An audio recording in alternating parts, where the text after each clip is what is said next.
સુરતના ભાગળથી કાસ્કીવાડ સુધી છેલ્લા ઘણા દિવસોથી સ્ટ્રીટ લાઇટ બંધ હોવાના કારણે મુખ્ય માર્ગમાં અંધકાર અને ગરકાવ થયો છે. રાત્રિના સમયે વાહન ચાલકો, મહિલા અને સ્થાનિક રહેવાસીઓ માટે અવરજવર મુશ્કેલ અને જોખમી બની રહી છે.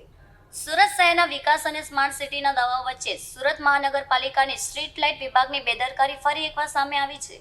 ભાગળથી લઈને કાસ્કીવાડ કચરાપેટી સુધીની મુખ્ય સ્ટ્રીટ લાઇટો છેલ્લા 4 થી 5 દિવસથી બંધ હોવાના કારણે સમગ્ર વિસ્તાર અંધકારમાં ગરકાવ થયો છે, જેના કારણે સ્થાનિક રહેવાસીઓ તેમજ વાહન ચાલકોને ભારે મુશ્કેલીનો સામનો કરવો પડી રહ્યો છે.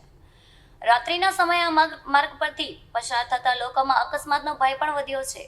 ખાસ કરીને વિદ્યાર્થીઓ, મહિલાઓ અને નોકરિયાત લોકો માટે રાત્રિના સમયે અવરજવર કરવી જોખમી બની ગઈ છે. અંધકારના કારણે અસામાજિક તત્વોની હરકતો વધવાની પણ સ્થાનિકોમાં ભીતિ જોવા મળી રહી છે. સ્થાનિકોનું કહેવું છે કે અનેક રજૂઆત છતાંય હજુ સુધી સમસ્યાનું નિરાકરણ લાવવામાં આવ્યું નથી.